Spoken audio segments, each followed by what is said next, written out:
नहीं, मेरे साथ इतना बड़ा धोखा नहीं हो सकता। वो दोनों हाथों से सर पकड़े बैठी अब तक बेयकीनी की कैफियत में थी। इसके कहे लफ्जों को गूंज अब भी कानों में सुन रही थी। वो मेरे साथ धोखा कर ही नहीं सकता। आखिर में वो जो इस वक्त से एक ही जगह पर साकित बैठी थी, तड़प कर उठी, खुद को यकीन दिलाते हुए बेसाख्ता जबान लड़खड़ाई और वो बेदम सी वापस अपनी जगह पर बैठ गई। लेकिन एक वही तो है जो मेरे साथ धोखा कर सकता है कि दिल को खुश फहमी से निकालने में बस चंद ही पुल लगे थे, कितनी आसानी से बेवकूफ़ बन गए। मैं इसकी असलियत जानकर भी इसकी बातों में अगमागार्ड में इतनी अहमक, इतनी कम अक्ल किस तरह हो सकती हूँ। कितनी आसानी से इसने मुझसे बदला लिया और मैं इस बार उसका दिल अपने बाल नोचने को चाहा। वाकई इसने सब कुछ अपनी रजामंदी से ही तो किया था। कोई खबर, कोई दबाव ना था। बहुत आराम से वो सब कुछ करती चली गई जो वो इससे कहता रहा। इसकी हर बात पे आंख बंद करके यकीन करती रही। फिर अब किस लिए अपने किए पछता रही थी। तो फिर आज के बाद जिंदगी में पछतावे के सिवा बाकी कुछ था ही नहीं। कमरे में इस वक्त अलार्म की आवाज़ गूंज रही थी। अलार्म की आवाज़ इतनी ऊंची थी कि कान पड़ी आवाज़ का सुनना भी मुश्किल था, लेकिन ये इसी का हौसला था जो इतनी पुरसुकून नींद सो रहा था। वरना खैर से इस कमरे में बजते अलार्म की आवाज़ से तो पड़ोसी तक जाग जाते थे कि वो जितनी गहरी नींद सोता था, जागने के बाद इतनी चुस्ती और बशाशत बेसब ही हैरान होते थे। सामने रखे ड्रिंक्स टेबल के आईने में अपना अक्स देखते हुए बेइख्तियार उंगलियों से अपने बाल संवारे और अपनी स्टडी टेबल की तरफ बढ़ा, जहां कल रात देर तक काम करने की वजह से बहुत से कागज़ और किताबें रखी थी। मेज़ पे उन्हीं कागजात के दरमियान सफ़ेद कागज़ों का एक दस्ता अलग रखा था जो दूसरे कागजात के निस्बत तरतीब में था। इसने हाथ बढ़ाकर उन कागजात को उठाया और एक एक वरक पलटने लगा। बेइख्तियार उसके लबों पे एक इत्मीनान भरी मुस्कुराहट नमूदार हुई। इसमें उसकी पिछली एक हफ्ते की मेहनत थी। हल्की सी सीटी बजाते हुए इसने कागजात अपनी फाइल में एहतियात से रख दिए और खुद बाथरूम में जा घुसा। दिल ही दिल में इस पर 1000 बार लानत भेजी और फिर अपने हाथ में पकड़ा कागज मेज पर रखकर जल्दी से इसकी फाइल खोलकर इसके रखे कागजों का दस्ता निकाल लिया जिस ये जली हुरूफ से इसका नाम लिखा था। निहायत एहतियात से अलग करके टाइटल कोर को अपने साथ लाए कागजों के दस्ते पे लगाकर उन्हें स्टेबल करके इसकी फाइल में बिल्कुल इस तरह वापस रख दिया है जैसे वो छोड़ कर गया था। इस कार्रवाई के बाद इसने फाइल में रखे इसके प्रिंट शुदा कागजात को उठाया और खामोशी से बाहर निकल गई। दरवाज़ा बंद करते हुए इसने एक बार फिर इस बात की तसल्ली की थी कि ऐसे किसी ने भी देखा नहीं है। चची जल्दी से नाश्ता ले, अल्फिया जीम हमें जल्दी पहुंचना है। लाउंज में लगे घड़ियाल ने 7:30 बजाए और हम अपने गीले बालों को संवारता फाइल और गाड़ी की चाबी थामे दाखिल हुआ। मुस्कुराकर सलाम करते हुए इसने नाश्ते के लिए आवाज़ लगाई। डाइनिंग टेबल पे पहले ही अमीर और शाहान बैठे नाश्ता कर रहे थे। अतिया बेटे और भांजी को नाश्ता देकर अब उसकी मुंतजिर थी। सुबह के नाश्ते की जिम्मेदारी उनकी थी, जबकि दोपहर का इंतजाम सफिया बेगम ने के जिम्मा था। अलबत्ता रात में इन दोनों के साथ दोनों लड़कियां भी मदद करती थी। ये जाली नहीं आई अब तक, हर रोज इसकी वजह से देर होती है। अभी नाश्ते में 10 घंटे लगाएगी। जाओ उसे बिलाकर लाओ, फिर हमें निकलना है। ड्राइंग टेबल पर उसकी गैर मौजूदगी को महसूस करते हुए वो बुड़बुड़ाया और सुबह के अखबार पे नज़र डालते हुए बहन को उसे बुलाने का हुक्म दिया। वो उठने की बजाय सर झुकाए नाश्ता करती रही। जाली तो आज अपनी दोस्त के साथ चली गई। यूनिवर्सिटी कह रही थी जल्दी पहुंचना है, से असाइनमेंट जमा करवाना है। चची ने उसकी प्लेट और चाय का मग मेज पे रखते हुए इसे मतला किया। हाँ, लेकिन असाइनमेंट तो हमको भी जमा करवाना था। अखबार लपेटकर मेज पे वापस रखते हुए इसने हैरत से पहले अपनी कलाई पे घड़ी को देखा। चुल्लू तुम लोग गाड़ी मैं बैठो, मैं बस आ रहा हूँ। यार हमने नाश्ते की प्लेट हाथ से परे की और अपनी फाइल उठाकर उन दोनों के पीछे ही चल दिया। इसकी भूख एकदम गायब हो गई थी और अली खान साहिब ने दोनों बेटों की तरबियत इस नहज पर की थी कि दोनों के दरमियान मोहब्बत और खुलूस शामिल थे। यही वजह थी कि बरसों से न सिर्फ कारोबार मुश्तरका था बल्कि घर में भी दोनों खानदान निहायत इत्तेफाक से रहतियाक दूसरे पे इन्हिसार करते थे और एक दूसरे की ज़रूरियात का ख्याल रखते थे। घर में कायम अमन और सुकून की फ़िज़ा की पूरी ख़ानदान में मिसाल दी जाती थी। अलबत्ता हम और जाली इस पैमाने पे पूरे ना उतरने, इस पे सितम शुरू से एक ही स्कूल, कॉलेज और यूनिवर्सिटी में पढ़ते थे। यही वजह कि दोनों में भी कभी नहीं बनी थी। अरहम की तारीफ सुन सुनकर साले को अरहम से खामखा की चढ़ हो गई थी, जो बढ़ते बढ़ते यहाँ तक पहुँच गए कि घर में सब लोग इन दोनों की रोज रोज की नोक-झोंक से इस कदर आदी हो चुके थे कि अब कोई सिरे से परवाह ही नहीं करता था। बल्कि जिस दिन उनमें जंग और जदल न हो सबको परेशानी लाहिक हो जाती। इन सब बातों के बावजूद अब्दुर्रहमान और अब्दुर्रहीम के ख़ानदान के दरमियान से सुई गुजारना भी नामुमकिन था। यूनिवर्सिटी पहुंचकर जाली ने सबसे पहले वो काम किया जिसके लिए वो आज इतनी सुबखार होने यूनिवर्सिटी आई थी, यानी असाइनमेंट जमा करवाना। अरहम की असाइनमेंट फाइल पे अपने नाम का लेबल लगाकर उसने सुबह आते ही प्रोफेसर को दे दी थी और उनसे अपनी जिम्मेदारी और काबिलियत पे ढेरों दाद भी वसूल कर चुकी थी। अब तक तो इसे पता चल चुका होगा ना, सीमा ने सवाल किया। पता चल जाता तो इसकी काल आ जाती। अभी तक राब्ता न करने का मतलब है कि इसको फाइल चेक नहीं की। वो अरहम से बखूबी वाकिफ थी। से मालूम था कि अरहम कभी अपने लिखे को दोबारा चेक नहीं करता, क्योंकि वो इसे कामिल बनाने में इतनी तहकीक करता कि तुमकील के बाद किसी गलती की गुंजाइश बाकी नहीं रहती। वैसे तुमने बेचारे के साथ अच्छा नहीं किया। मानूर को बहरहाल उसकी हरकत अच्छी नहीं लगी। वो इसका भी हम जमात था और अक्सर पढ़ाई के सिलसिले में उसकी मदद करता रहता था। जाली की दोस्त होने की बावजूद मानूर की हमदर्दियाँ अरहम के साथ थी। जाली का बदला माय डियर, इसने जो मेरे साथ किया मैंने वो इसके साथ कर दिया। इसकी वजह से मेरा इतना टाइम ज़ाय हुआ। अपनी मुस्कुराहट समेटते हुए इसने जवाब दिया, जाली तुम्हारे पास काफ़ी वक्त था असाइनमेंट मुकम्मल करने के लिए। तुम चाहती तो तसल्ली से अपना काम मुकम्मल कर सकती। पिछले हफ्ते वो यूनिवर्सिटी अपनी बीमारी की वजह से नहीं आ सकती और इसी दौरान प्रोफेसर ने उनके फाइनल असाइनमेंट सेमेस्टर का जमा करने का ऐलान कर दिया था। और हमने से मौजू ही गलत बताया और जाली इसी मौजू पर घर बैठी काम करती रही। वो तो फ़कत 2 दिन पहले यूनिवर्सिटी आने के बाद इसको हकीकत का मालूम हुआ। अरहम बखूबी जानता था कि जाली गाहे पे गाहे इसके कमरे की तलाशी लेती है, इसलिए वो चीज़ें जिन्हें जाली से छुपाना मकसूद होता उन्हें हमेशा ताले में ही रखता, जैसे इसकी डायरी जिससे वो बाकायदगी से लिखने का आदी था। लेकिन अरहम की एहतियात के सबब आज तक वो इसके हाथ न लग सकी।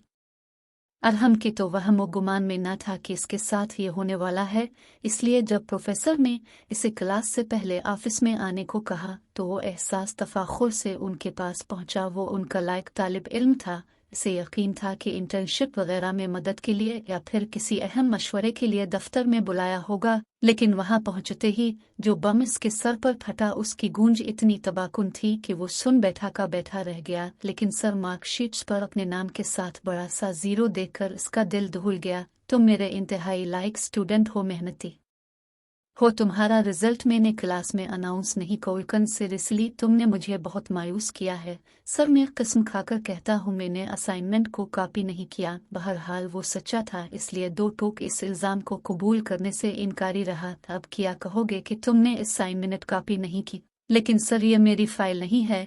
इस बात की तो मैं पहली लाइन से ही तस्दीक कर सकता हूँ। उन्होंने हाथ उठाकर उसे जाने को कहा। तुम अब जा सकते हो और आइंदा ऐसी हरकत मत करना। ये लास्ट सेमेस्टर है और तुम्हारे लिए बहुत अहम। कोशिश करो कि संजीदगी बरकरार रखो वरना तुम्हें नुकसान होगा। जी सर। वो अचानक दरवाजे की तरफ बढ़ते रुक गया। सर क्या जाली का असाइनमेंट देख सकता हूँ? अगर जाली इसकी इजाज़त दे तो। वो अच्छी तरह जानते थे कि ये दोनों कजिन हैं। इसके बावजूद किसी और की असाइनमेंट की फाइल दिखाना उन्हें दुरुस्त नहीं लगा, इसलिए साफ मना कर दिया। सर उसके कितने मार्क्स हैं? 19 जवाब फुल फॉर आया है। अरहम के पास अब शक की कोई गुंजाइश नहीं थी कि ये जो सब कुछ हुआ है इसके पीछे कोई और नहीं बल्कि जाली है। ये मटर पुलाव के मटर चीलती सफिया बेगम अपनी देवरानी अतिया बेगम के सामने बेटी की लाओबाली तबीयत से परेशान थी।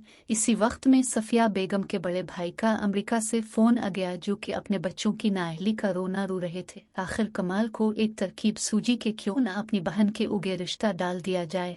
जाली के लिए उन्होंने अपने बेटे शमीम का रिश्ता दिया, जबकि अपनी छोटी बेटी मुमताज़ के लिए भांजे अरहम को दामाद बनाने की ख्वाहिश का इजहार कर दिया। अंधा किया चाहे दोनों आंखें। सफिया और अतिया को कमाल की बातें बहुत अच्छी लगी और उन्होंने फैसला कर लिया कि ये बात हम अपने मर्दों के सामने रखेंगे। कोई भी इस बात के लिए इनकारी न था। सभी को ये रिश्ते बहुत माकूल लगे और उधर कमाल ने पाकिस्तान आने की तैयारी पकड़ ली।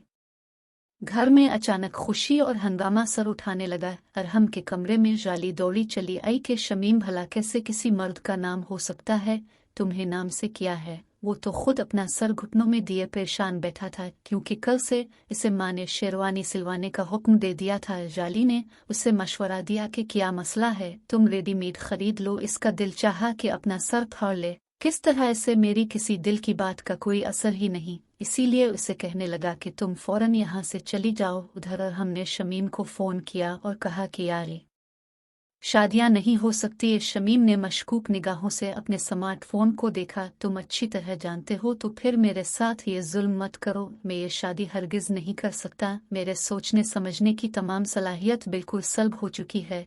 शमीम उसे सोचते हुए एक तरकीब बताने लगा। अरहम को लगा ये काम मुश्किल ज़रूर है, लेकिन जाली को मनाने के सिवा कोई और दूसरा रास्ता भी ना था। अरहम की बात सुनकर वो सीख-पा हो गई। तुम्हारा दिमाग ठीक है, लेकिन अगर तुम्हें शमीम से जान छुड़ानी है तो फिर तो तुम्हें ये करना पड़ेगा। अरहम ने इसे ये नहीं बताया कि शमीम भी इससे शादी नहीं करना चाहता, क्योंकि ये मशवरा भी इसे शमीम नहीं दिया था। लेकिन अब माह नूर का क्या होगा? जाली को तशवीश हुई, लेकिन वो सब्र और बर्दाश्त का मुजाहरा करते हुए अपने गुस्से पर काबू पाता रहा। इसकी तुम फिक्र ना करो, ज़रूरी ये है कि हम घर में सबको बताएं कि हम दोनों एक दूसरे से शदीद मोहब्बत करते हैं और शादी करना चाहते हैं, तभी हम इस मुसीबत से बच सकते हैं। यह सब आदत जाली चुप ना रह सकी और बोली, मोहब्बत और तुमसे मुझे तो सोच कर वहशत हो रही है, लेकिन इसके सिवा और कोई ऑप्शन नहीं। घर में जिसने सुना वो ये सुनकर हैरान रह गया कि हर वक्त की गोला बारूद करने वाली फौजें आज एक दूसरे से शादी करने के लिए कैसे तैयार है। जिस पर अतिया और सफिया बेगम को तो दिल से इत्मीनान हो गया कि दोनों बच्चे घर पर ही रहेंगे। घर में निकाह की तैयारियां शुरू हो गईं। जाली ने जाकर अरहम के कमरे पर धावा बोल दिया कि तुम कोई और तरीका अपना लेते, लेकिन कम अज कम निकाह तो रुकवाते। जिस पर वो फौरन बोला कि अगर तुम्हें शमीम से शादी करनी थी तो ठीक है, मेरे पास उसके सिवा और कोई ऑप्शन ना था कि हम दोनों एक दूसरे को पसंद करते हैं। लेकिन तुम फिक्र मत करो, हम दोनों की मर्जी के बगैर रुखसती तो कोई भी नहीं करवा सकता, इसलिए बेफिक्र रहूं, इससे पहले ये मामला ख़त्म हो जाएगा। घर में निकाह की तैयारियां उरूज पर थीं। जाली की मर्जी न होने के बावजूद ताईजी की ख्वाहिश पर उसे सुर्ख रंग का गरारा पहनना पड़ा। अरहम को मदद के लिए पुकारती रही, लेकिन वो किसी प्रोजेक्ट का बहाना बनाए मंजर से बिल्कुल गायब हो गया। मजबूरन उसे हथियार डालने पड़े। लेकिन जब निकाह के वक्त दोस्तों के हमरा बड़े ठाठ से डिजाइनर शेरवानी पहने अरहम होटल पहुंचा तो दिल उसकी जान लेने को चाहत, क्योंकि इसके अंदाज से ऐसा नहीं लग रहा था कि यह ड्रामा है और ये मजबूरी का निकाह है। दिल चाहा सबके सामने पूल खोल दे, लेकिन ना तो मौका था और ना ही दस्तूर, बल्कि सब्र के घूंट पीने के अलावा वो कुछ ना कर सकी। और उनसों बहाते उसने निकाहनामे पर दस्तखत कर दिए। निकाह के बाद वो अभी ब्राइडल रूम में ही बैठी थी कि अरहम की बहन दौड़ती हुई आई और एक बम फोड़ दिया। अरहम भाई और उनके दोस्त रुखसती की बात कर रहे हैं। वो एकदम से अपनी जगह से खड़ी हुई और इसे यकीन हुआ कि इसके साथ कोई बहुत बड़ी साजिश हो गई है, जिसकी इसे खबर नहीं। बस अब अपने घर नहीं बल्कि हमारे पोर्शन में अलिफगी अखर ये सब किया है। इसके साथ इतना बड़ा धोखा अरहम कैसे कर सकता है। घर में किसी के पास इसका एहतजाज सुनने के लिए वक्त न था। इसे खूबसूरती से सजी स्टेज पर बिठा दिया गया। अरहम इसके साथ बैठा निहायत खुश और मुतमईन दिखाई दे रहा था और वो बेबसी की तस्वीर बनी थी। वापसी पर उसे जब अरहम के कमरे में पहुंचाया गया तो खूबसूरत फूलों से पूरा कमरा सजा हुआ था, जिसे देखकर वो समझ गई कि यह सब कुछ पहले से अरहम के प्लान में शामिल था। जैसे ही अरहम कमरे में दाखिल हुआ, इसने इसे झंझोड़ कर रख दिया। तुमने मेरे साथ ये सब क्यों किया? पहले निकाह और अचानक रुखसती। तुमने कहा था कि तुम निकाह खत्म कर दोगे। उसने अपनी तशवीश को सवालात की सूरत में डाल दिया, जिस पर वो प्यार से कहने लगा कि झूठ बोला था, लेकिन मुझे पता था कि तुम मेरी बात का यकीन नहीं करोगी। झूठ क्या मतलब? और हम ये सब तुमने मुझसे असाइनमेंट का बदला लिया है। जिस पर वो सर पकड़कर बैठ गया कि यार, असाइनमेंट की बात दरमियान में कहाँ से उग। लेकिन जाली को यकीन ना अलिफ रहा था कि इस बदतरीन इंतकाम को लेने के पीछे इसने इसकी जिंदगी का तमाशा बना दिया और उसके एतबार का खून किया। मैं तुम्हें कभी माफ नहीं करूंगी। जिस पर अरहम बोला कि तुम एक इंतहाई अहमक और जज्बाती लड़की हो, यही वजह है कि कभी सोच समझ कर बात किया करो। लेकिन जाली कहाँ इसके बातों में आने वाली थी। बोली कि तुम किसी धोखे में मत रहना, मैं इतनी सनी से खामोश नहीं होंगी। तो मुझे घर में कैद करके खुद मां नूर के साथ इश्क लड़ाओगे? मैं अभी घर वालों को जाकर तुम्हारी हकीकत बता दूंगी। अरहम ने इसे खींचकर वापस बिठाया कि तुम नहीं ऐसा कर सकती, तुम्हारे और मेरे दरमियान मानूर कहाँ से घूमकर अलिफ जाती है। तुम मानूर से मोहब्बत करते हो और वो मोहब्बतनामे जो तुम छुपाकर डायरी में लिखा करते थे वो मुसलसल अब रो रही थी। मैंने ये तुमसे कहा था जाली, मैंने आज तक मानूरा किसी भी लड़की से मोहब्बत की हामी नहीं भरी। अरहम मजबूर होकर उसे वो डायरी दिखाने के लिए उठा जिसमें उसने आज तक अपनी मोहब्बत को कैद रखा था, और वाहिद इस बात का गवाह शमीम था। वो आज तक ये ना समझ सकी थी कि शमीम इस रिश्ते पर इतना खुश क्यों है, लेकिन इसे ये यकीन ना आया कि वो नाम किसी और का नहीं डायरी में इसका दर्ज था। वो कहने लगी कि आज तक अपने मुझसे ये बात छुपाई मुझे हमेशा तंग किया करते थे, जिस पर अरहम ने जवाब दिया कि मैं इस वक्त तुम्हें मासूमियत और मोहब्बत से देखा करता था, जब तुम मेरी बातों पर चिढ़ती थी और भाग भाग कर मेरी शिकायतें ताया अब्बा के पास जाकर लगाती थी, और मुझे तुम्हारी मासूमियत पर प्यार आता था। वो शरारती नज़रों से जाली को देखने लगा। वो मेरे अल्लाह, किया हो जाता अगर तुम ये सब सीधे रास्ते से कर लेते, अगर गुस्से और फ्रस्ट्रेशन में अलिफ कर में कुछ उल्टा सीधा कर लेती। मोहब्बत और दिल का हाल इसलिए नहीं बताया कि तुम पता नहीं यकीन करती या ना, और ड्रामा रचाने से पहले मैं बड़े अब्बा को सब कुछ बता चुका था और उनसे कुछ भी छुपा नहीं। इंकिशाफ पर इंकिशाफ हो रहे थे, यानी इस निकाह और रुखसती वाले खेल में बड़े अब्बा तुम्हारे साथ शामिल हैं। जी हाँ, अरहम ने सर हिलाकर जवाब दिया। किस्म से दिल तो कर रहा है कि तुम्हारा सर फाड़ डालो, लेकिन अरहम ने हाथ बढ़ाकर अलमुकलाक जाली से ले लिया और खूबसूरत सी अंगूठी अपनी जेब से निकालकर उसकी अंगूठी पर रखी। सच तो ये है जाली के मोहब्बत नहीं, बंदे को इश्क है तुमसे, और इस इश्क ने मजनू फरहाद सबको ही पीछे छोड़ डाला है। अब चाहे सर फूटे या माथा, हमने तो हाँ कर दी है। इसने शरारत से जाली की तरफ देखा। कमरे में फूलों की भीनी भीनी खुशबू अरहम की मोहब्बत के रंग हावी हो रहे थे। जाली मुस्कुराते हुए शर्माकर सर झुका लिया।